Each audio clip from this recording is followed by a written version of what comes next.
Bom dia, bom dia, bom dia, meninos. Aqui é a professora Amanda falando com vocês. Geralmente a gente está juntos nas aulas de Renem. Hoje eu vim dar uma força com as aulas de geometria. Você já está trabalhando com trigonometria há algum tempo, né? Agora a gente vai começar a aprofundar o estudo da função seno. Você já conhece o seno, aquele da tabelinha, né? Aquele que você aprendeu no triângulo, como sendo cateto oposto sobre hipotenusa. Você já foi apresentada a circunferência trigonométrica, você já sabe que esse eixo aqui embaixo ele é chamado de cosseno e esse eixo de cima é chamado de seno, né? Então a gente vai trabalhar com esse eixo que está aqui em cima, certo? Esse que está na vertical. E aqui a gente vai relacionar alguns ângulos que a gente já conhece. Ó, você sabe provavelmente que aqui na circunferência trigonométrica, o seno ele tem dois valores, um máximo e um mínimo, né? Entre eles pode ter diversos números, mas a gente tem um máximo que é 1. A gente passa aqui pelo zero, né? E a gente chega no valor mínimo que o seno admite, que é o menos 1. Ok? Então, todo valor que a gente pensar de seno tem que estar nesse intervalo, entre menos 1 e 1. Então, já vou até anotar aqui para a gente não esquecer que o seno de qualquer ângulo ele tem que ser menor ou igual a 1 e maior ou igual a menos 1. Tranquilo? A gente sabe que o zero, ó, o ângulo zero está aqui no iniciozinho, ó, ele bate aqui no meio. Né? Se a gente faz a correspondência dele, ele bate exatamente no zero.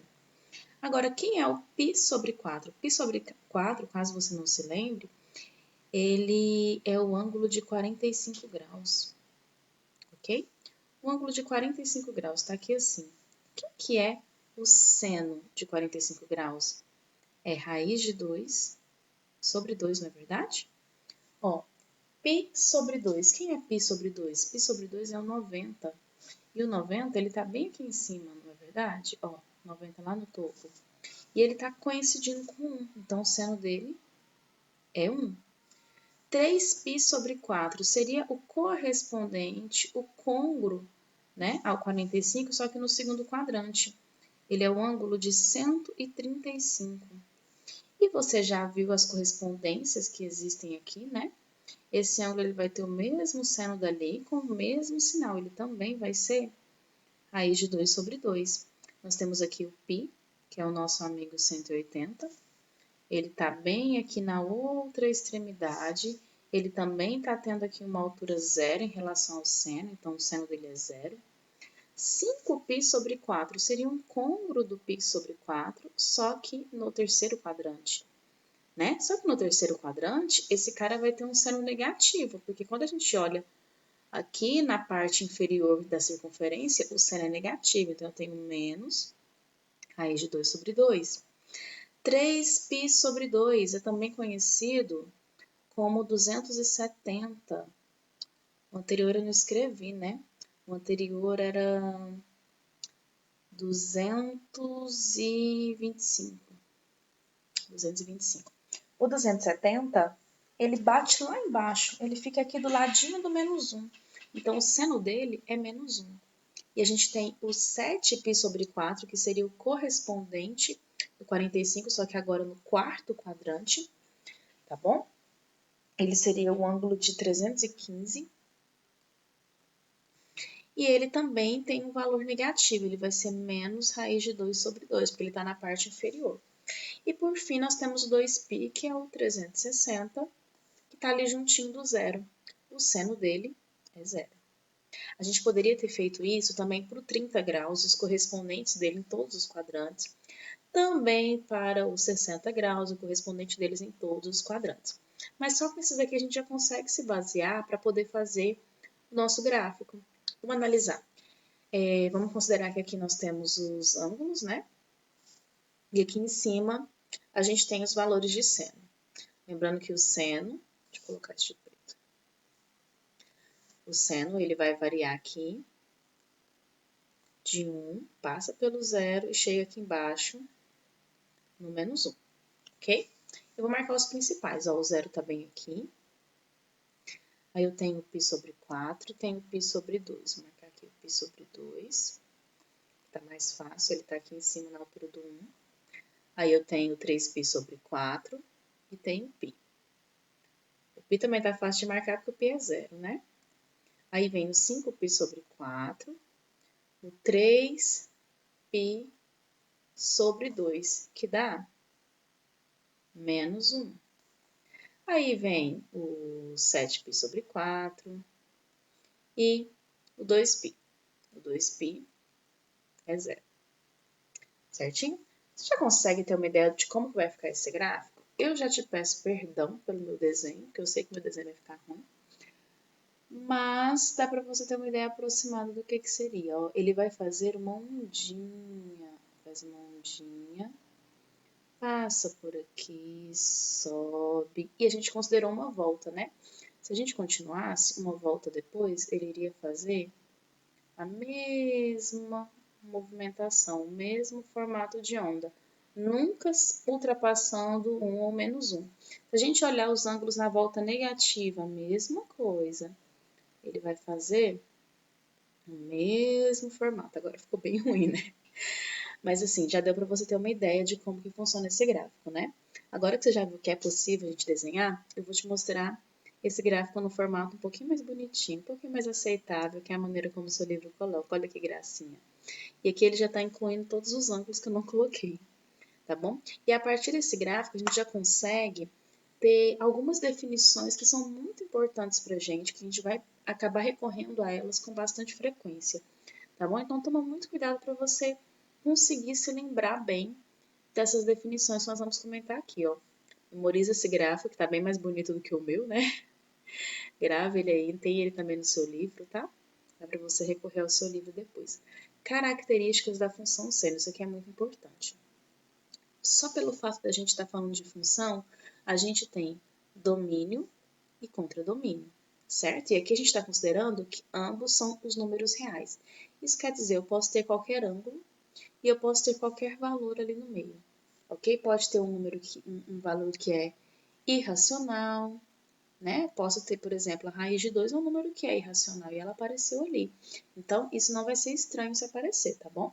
A gente chama esse gráfico, ó, se for uma função do primeiro grau é uma reta, se for uma função do segundo grau é uma parábola. Se a gente está falando de uma função seno, o gráfico dele se chama senoide, tá? Esse movimento de onda que nós vimos, ele se chama senoide. E a gente pode dizer que essa função ela é periódica. O que quer dizer isso? Eu vou voltar lá no meu desenho feio, ó. Só um instante. Eu disse que a minha função, deixa eu passar para o marca-texto aqui, ela vai fazer esse movimento de 0 até 2π. Eu acabei de dar uma volta completa na circunferência. Mas esse movimento que eu acabei de fazer, ele vai se repetir, ó. Vou trocar a cor aqui. Olha ele se repetindo. Ele vai se repetir exatamente igual até bater aqui. E aí ele repete de novo. Ele repete de novo aqui para trás, ó. Ele repete de novo aqui para trás. Eu não completei, né? Mas ele ia repetir até bater aqui de novo no eixo. Essa repetição a gente chama de período. E quanto tempo é que ele levou para se repetir? Não foi 2π? Então, deixa eu voltar ali embaixo nas definições. A gente diz que o período é 2π. Ele é uma função periódica e é uma função periódica cujo período é 2π, que é o tempo que ela leva para se repetir, tá bom? Eu também posso dizer que essa é uma função limitada, porque essa não é uma função que é infinita, né? Ela tem um ponto máximo que ela atinge e um ponto mínimo que ela atinge, que são os valores de menos 1 e 1. A gente não vai ver a função seno simples desse modo, né? Simplesmente y igual a seno de x ou f de x igual a seno de x. Você não vai ver ela ultrapassando o menos 1 e o 1. Terão variações daqui a pouco, em que você vai fazer algumas operações com essa função e aí ela pode ultrapassar, tá? Mas aí serão situações em que você, inclusive, vai ser questionado sobre qual é o novo valor de máximo e mínimo dela, ok? Mas se a gente está tratando da função básica, a gente pode dizer que o conjunto imagem dele está no intervalo menos 1 e 1, tranquilo? Lembrando que sempre que a gente estiver falando de imagem, essa palavrinha aqui se refere ao y, ok? Está se referindo a Y. E uma palavra nova que talvez você não esteja habituado, amplitude. O que é amplitude? Amplitude, ela vai ser a metade da diferença entre as ordenadas máxima e mínima. Olha só, qual foi a ordenada máxima? O máximo que atingiu aqui foi 1, né? E o mínimo? A altura mínima atingida foi menos 1. Você viu o que ele falou? Metade da diferença. Então, vai ser o máximo menos o mínimo dividido por 2. O máximo foi 1. O mínimo foi menos 1. Então, menos 1 dividido por 2. Menos com menos fica mais, né? Aqui está ficando 2 sobre 2, que é igual a 1. Então, a amplitude dela é igual a 1. Isso também vai mudar quando você estiver falando de outras funções trigonométricas. Até mesmo a função seno, depois que ela tiver um pouquinho mais elaborada, sabe? Tiver mais números envolvidos nela. Mas quando a gente fala de a função, simplesmente é a função y igual seno de x. A sua amplitude vai ser sempre 1. Tranquilo? Dúvida? Vamos ver como é que isso aqui está sendo cobrado de você? Vamos lá para o seu livro. Página 9, a gente tem uma questãozinha que ela te pede: determine os valores reais de k para os quais existe x, tal que o seno de x é igual a 2k menos 3. Olha só, eu escrevi para você lá no outro slide que o seno de x ele é um valor que varia entre menos 1 e 1.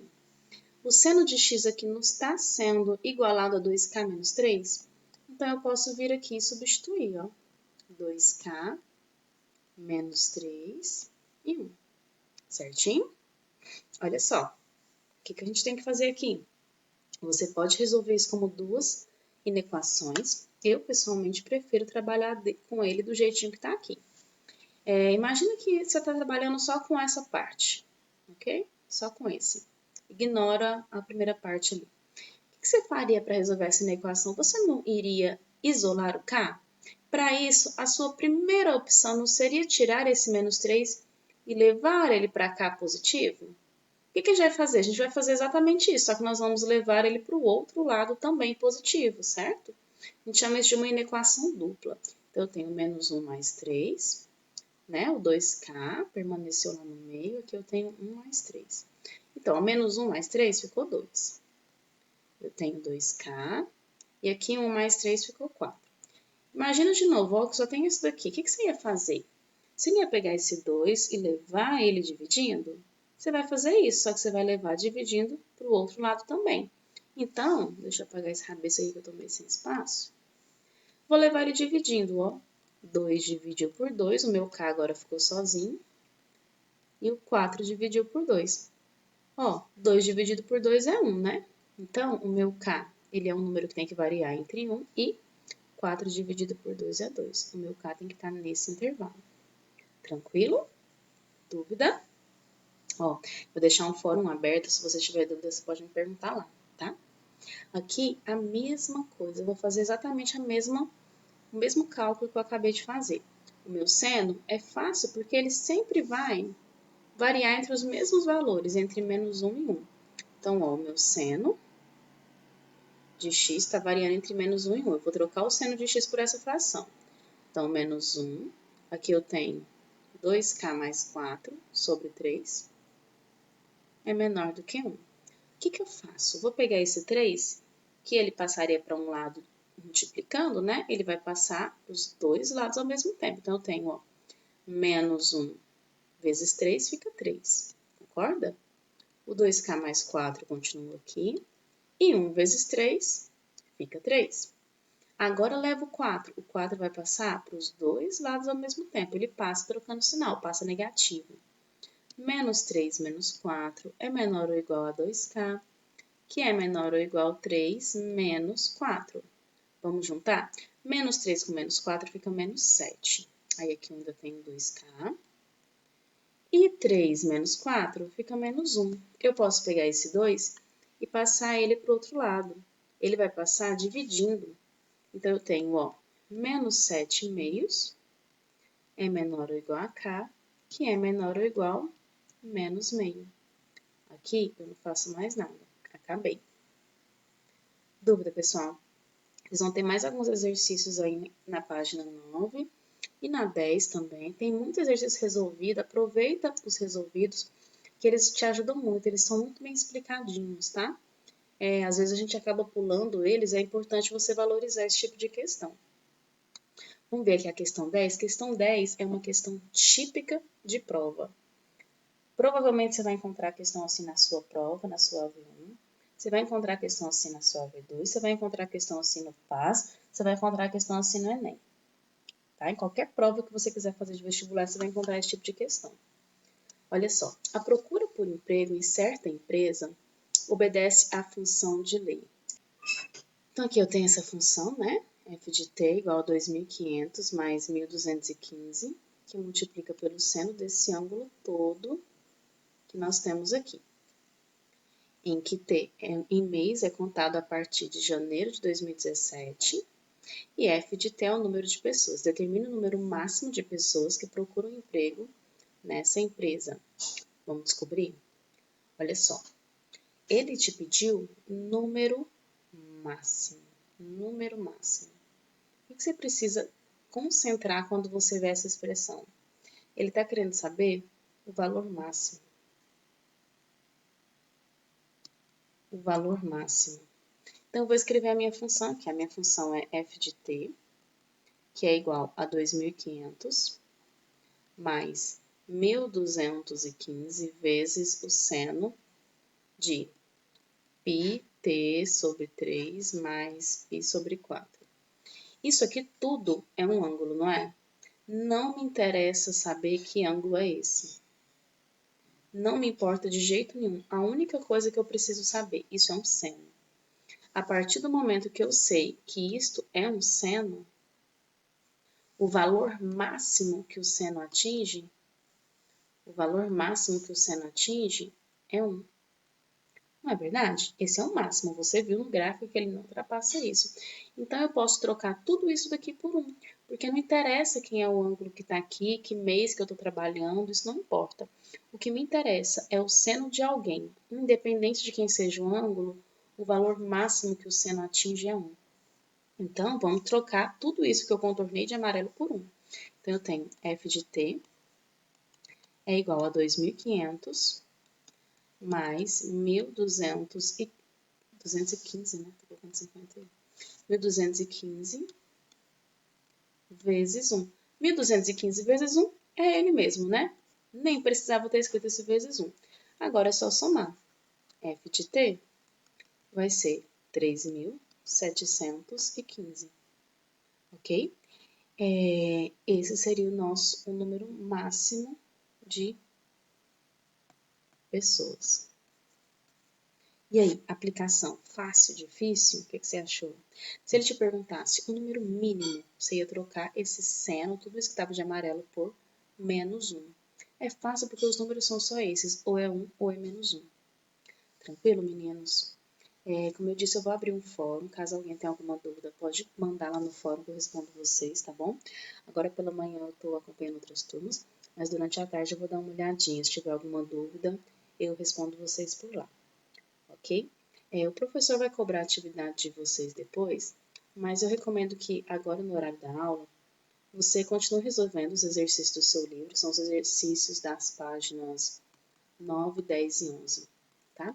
Certamente o professor vai cobrar isso de você depois, para fechar a V3 e tudo mais. Então você já vai fazendo, você vai pegar gosto por isso aqui é bem tranquilo e legalzinho de trabalhar, tá? Foi um prazer estar aqui com vocês. A gente se encontra novamente na nossa aula do Enem. Tá certo? Tchau, tchau.